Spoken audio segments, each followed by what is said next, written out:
Welcome to Save Your Money, Save Your Teeth, the go-to podcast where curiosity meets dentistry straight from the experts. I'm Ian, and I'm joined again by Dr. Clifford Yudelman from OPTISMILE, and we are ready to take a deep dive into the world of dental care from a consumer's perspective. If you're looking to brighten your smile or just protect your wallet, we've got you covered with practical advice and the latest insights. So stick around for the next couple of minutes as we uncover the secrets to maintaining both your dental health and your finances. Dr. Yudelman, welcome back. Thanks for having me back, and we had a great response to last week's episode about the Hollywood smile. And talking of Hollywood smiles, today we're going to be talking about the dangers and the realities of dental tourism for South Africans, actually people going overseas in order to get a Hollywood smile, or what they think is a Hollywood smile that perhaps is unaffordable for them here. So whoa, what could possibly go wrong? Yeah, well, let's give me a star. You could start with that, but that comes, I think that's question number 6. Okay. Okay, we'll get to it. Right. So, Doctor, what exactly is dental tourism, and why has it become so popular among South Africans looking for cheaper treatments abroad? So, yeah, I was quite surprised, because you hear of people having difficulty getting care in the UK and going overseas or to places like Bangkok and Thailand and so on for dental treatment. And one always thinks of a British person from the UK going and getting a Hollywood smile and getting turkey teeth. But I've learnt and heard that actually so many South Africans are now getting hit with ads to go to Turkey and to go especially to Thailand, which is a popular destination for South Africans anyway, because of the exchange rate. So people see social media ads, or they hear success stories about cheap, quick fixes overseas. The idea of combining a holiday with dental work can sound very tempting.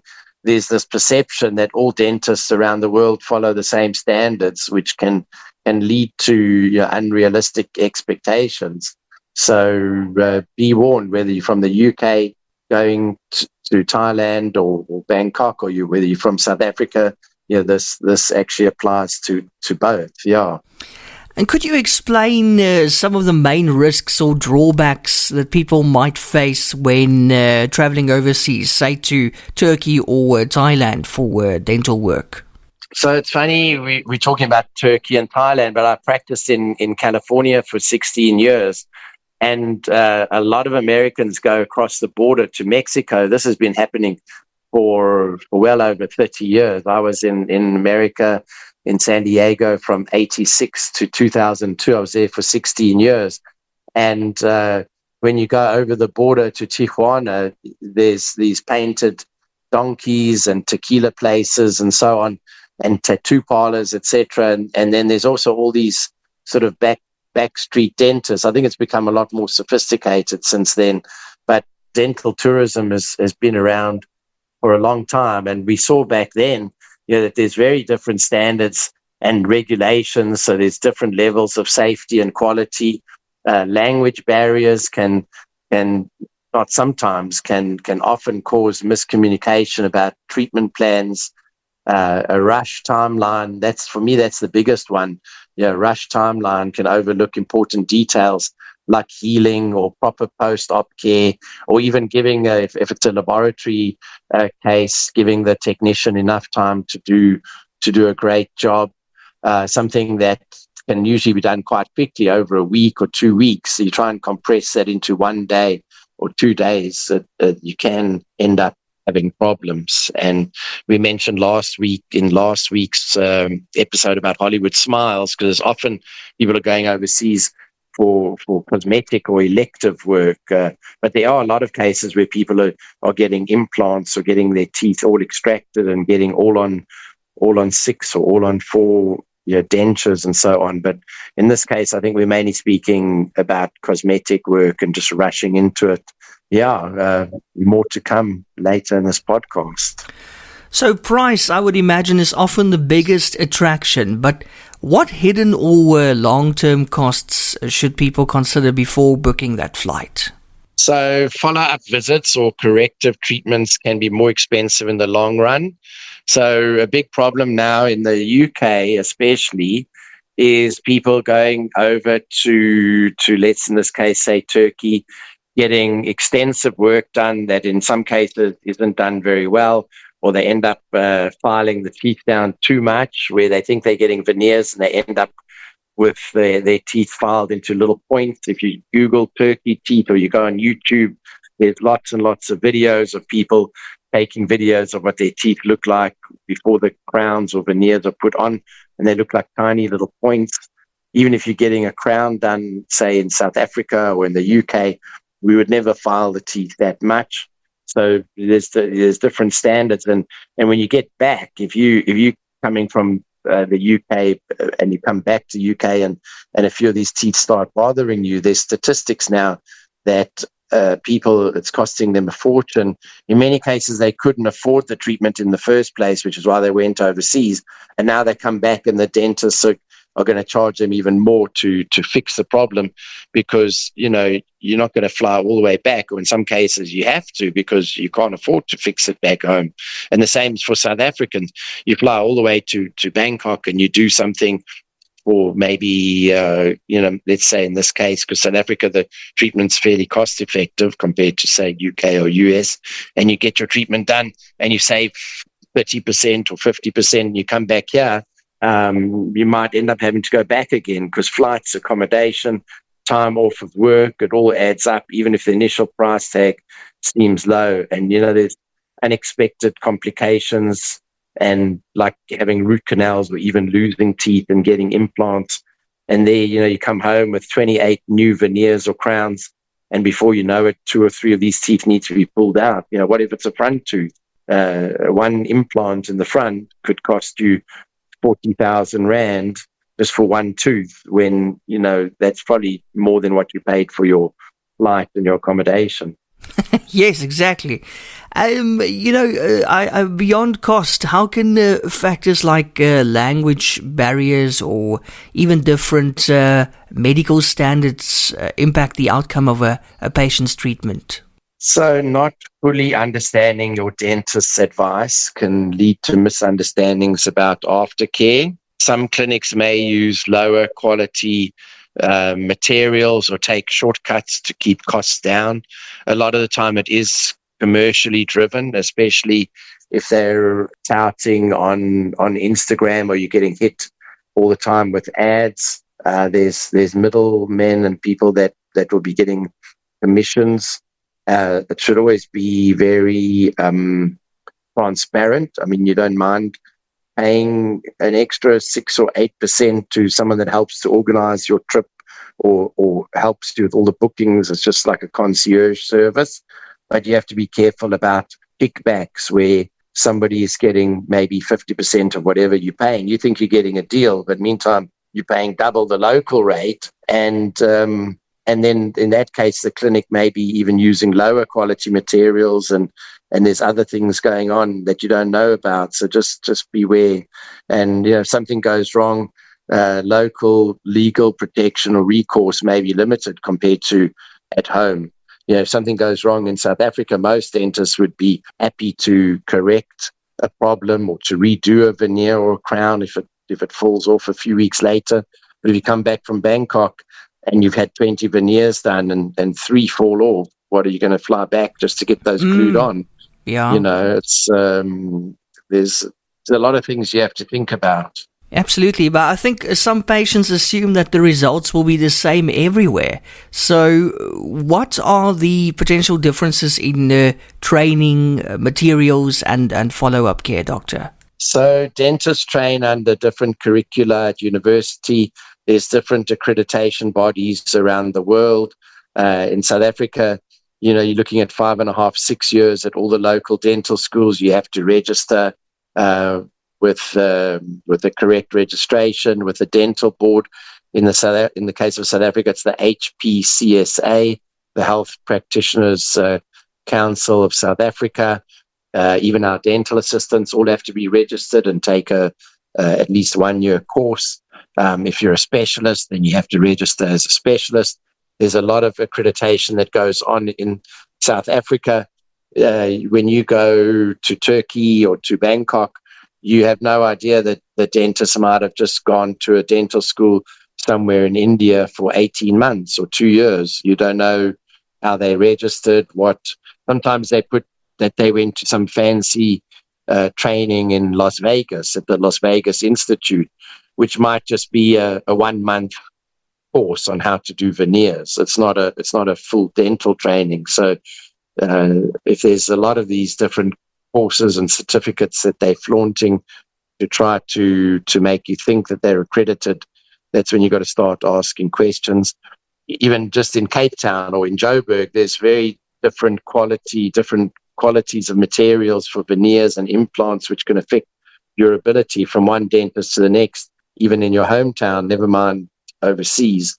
And aftercare and maintenance are crucial for most treatments. And it's not included when you get a cheap deal. You go, you get it done, you come back, and then it's your problem. Now we get to that question finally. We often hear stories of patients rushing, complex treatments into just a few days. Why can that be risky, doctor, especially for major procedures like, let's say, implants or full mouth makeovers? What could possibly go wrong? Yeah, that's a good question. That's what I was talking about earlier. Is major work, not often, but always requires planning, healing, potential adjustments. It's hard to condense this safely in many cases into a tight holiday schedule. We often do video consults with people. We're getting a lot now from the US. We've always had from the UK and from Germany and Austria.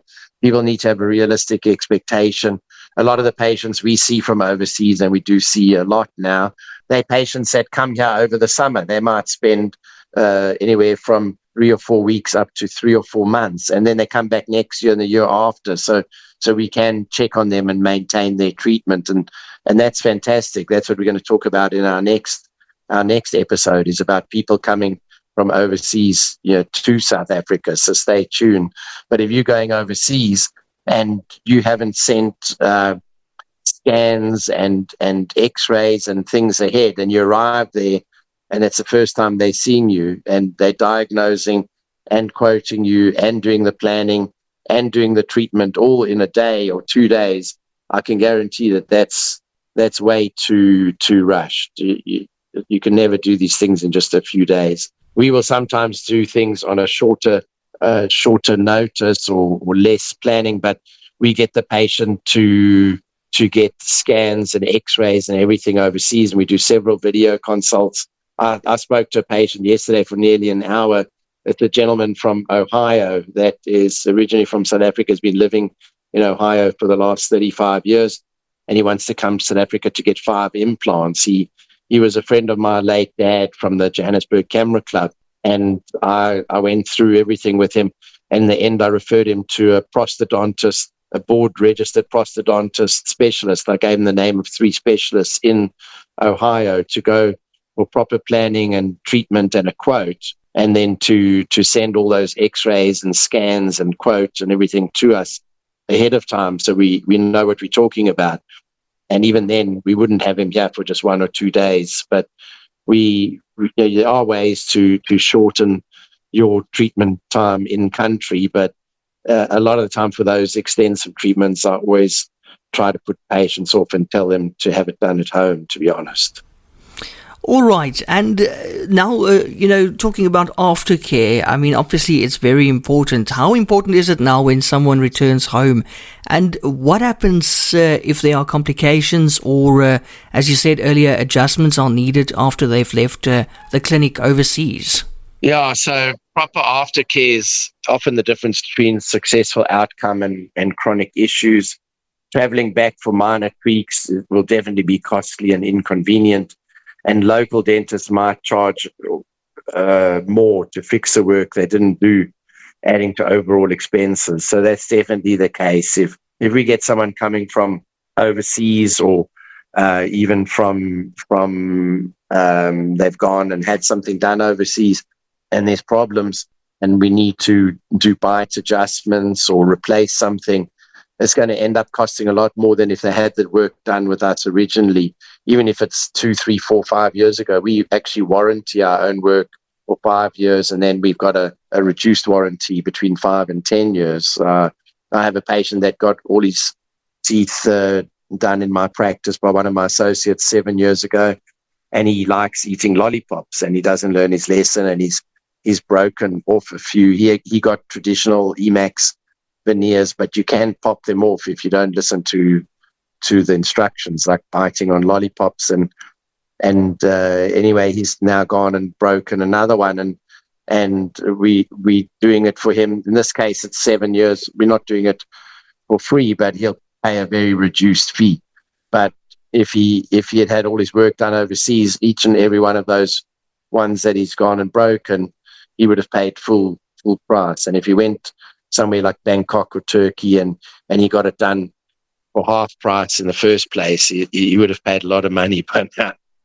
Absolutely. So also, Doctor, maybe you could share some examples, without giving the names of cases where you've had to correct or fix issues from overseas dental treatments. Yeah, so as you remember last week, we were speaking about Hollywood Smile. We've had patients go to there's one particular dentist who's considered to be one of the best dentists in the world, and both these patients have had their crowns and what they thought were veneers, but they're actually crowns, where the dentist have done something that we hardly ever see these days. They've done zirconia, which is very strong material, a zirconia core, and then ceramic on top of that, and those chip very easily. And we've had to go and replace a lot of those veneers and crowns. We see poorly fitted crowns and veneers that were done in places like Bangkok or Turkey, or even patients coming from overseas. Sometimes that was done on the National Health in the UK, or even locally. It doesn't even have to be overseas dentists. Just if you get a whole bunch of work done, doesn't fit well, you get sensitivity, gum problems, you can get infections or bone loss, especially with implants that weren't placed with proper scans. Corrections are always much more complicated and have a higher cost than if it's done correctly in the first place. For those who are still set on going abroad, what critical questions should they actually ask to reduce the risk of ending up with poor results? So ask about the dentist's qualifications, the training background, and their experience with similar procedures. Don't think because a dentist has a good reputation with veneers that he's good with implants and root canals as well. I think you're better off generally in a group practice where there's a number of well-qualified dentists, because an individual dentist doesn't have anyone looking over his shoulder, checking on his work, and he only posts pictures on Instagram, just looking at the front, the smile, the before and after. I'm always suspicious of too many before and afters. You don't know what the back of the teeth look like, what the x-rays look like. We do one-on-one sessions with potential patients from overseas, and we show them actual cases. I don't like posting before and afters. I show the patients the before and the after x-rays. I show them what the back of the teeth look like. I show them everything, because I don't post my pictures on Instagram or Facebook or do these before and afters. My patients have given me permission in most cases to use their photos one-on-one, as long as I don't post them anywhere. So we really able to show the patients what they're going to get. You really want to get a detailed breakdown of costs, including aftercare and potential revisions. And you want to find out how they handle complications. Will you need to fly back? Or is there local support? Do they have a colleague in your country? Is there an agreement? There are sometimes places like this where they may even offer you some kind of insurance that will cover your corrective treatment, but it's few and far between. And then finally, how can South Africans balance the appeal of lower prices overseas with the need for quality, safety, and reliable follow-up care? So research is key. So research is key. Compare clinics carefully and don't rely solely on flashy online ads. I'm a big fan of Google reviews. I know Google checks that you were actually at the location. It's actually very hard to get a fake Google review. I can't hire someone in India to give me 10 or 20 or 30 Google reviews, because Google looks at your timeline and they check that you were actually at that location. That's awesome. So they automatically delete those, as opposed to, say, TripAdvisor or some of these other reviews, or when people have just got their own reviews. So for me, the gold standard is Google reviews, and we proudly have now over 370 Google reviews. We just had 2 or 3 in the last week. It's not just how many, but read all the reviews and filter them for the particular procedures that you've had done. Don't just rely. If your friend went to some dentist in Turkey, don't go to that same dentist just based on your friend's experience, because your teeth are different. And it's the same even for if you move to a new town. If you come from Joburg and you're coming to Cape Town, don't just go to the first cosmetic dentist that's got lots of flashy before and afters on their Instagram. Read the reviews, check what people have said. You can even ask for referrals. If you don't know, you can ask a dentist, do you mind if I call that particular patient? I've done that before. I've given out with the patient's permission. Especially in the early days with injection molding, when we'd only done a few dozen and patients they hadn't heard about it. Not many people were doing it. And I had a few patients that said, if someone wants to know about it, just give them my number and I'll get them on a WhatsApp. And they might contact them, but just knowing that they can. A lot of the time they don't go and contact them, but knowing that there are real people that you can speak to find out, weigh the total cost. I'd be careful of all those video testimonials where you can see the person is still at the practice in a studio and they're talking about how wonderful the doctor is. Often they get a big discount off their work, even though, so say you're going and you're spending 100,000 Rand, they might, if you're an attractive person or it's a particular type of case that they want to promote, they may offer you 20,000 off to do a video testimonial. And, so don't be duped. These things do happen. Weigh the total cost, including flights, potential redos, against local options. And, prioritize a trustworthy, qualified dentist who provides ongoing support rather than one-off treatment. You might even be better off, for instance, going to one of the better or best local dentists, say in Bangkok, that isn't a tourism-based dentist. If you're looking for a benefit of the exchange rate, that's just an idea that I came up with now. You're not always, use the Google reviews, go to where the locals go, get a quote, get a proper quote, rather than going to a clinic that's set up especially just for dental tourism. As I said, at OPTISMILE, we get a lot of dental tourism, but generally we're not specifically for that. We treat a lot of locals, and the dental tourism we get at OPTISMILE is people that are coming to South Africa, or that have come on a regular basis, or maybe coming for the first time and they've been referred to us and so on. But that whole section of the population is growing rapidly. We've seen, especially since COVID. And next week's episode will be why South Africa, why OPTISMILE, why can it be a great option for overseas patients. So be sure to tune in next week while we look at the flip side. Looking forward to it. Once again, a very, very informative episode. Dr. Yudelman, thank you so much. Thank you very much, and looking forward to speaking to you soon. Absolutely. Join us again next week, and remember, while we strive to provide valuable insights, always consult with your own dental professional for advice tailored to your personal health. Subscribe for more enlightening discussions as we continue to explore the fascinating intersection of dental health and financial savvy. Until next time, keep smiling and taking great care of your teeth.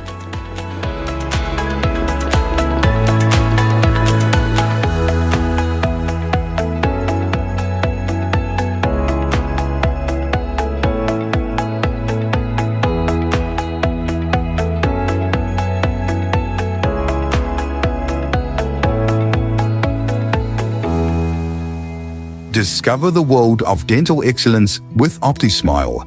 Join us for a weekly podcast featuring Dr. Clifford Yudelman, a seasoned expert with 40 years of dental experience across 4 continents. Gain unique insights and expert dental advice by visiting optismile.co.za for articles that illuminate the path to optimal oral health. If you're seeking unparalleled dental care in Cape Town, get in touch with OPTISMILE or book directly online on optismile.co.za. OPTISMILE, where global expertise meets local care.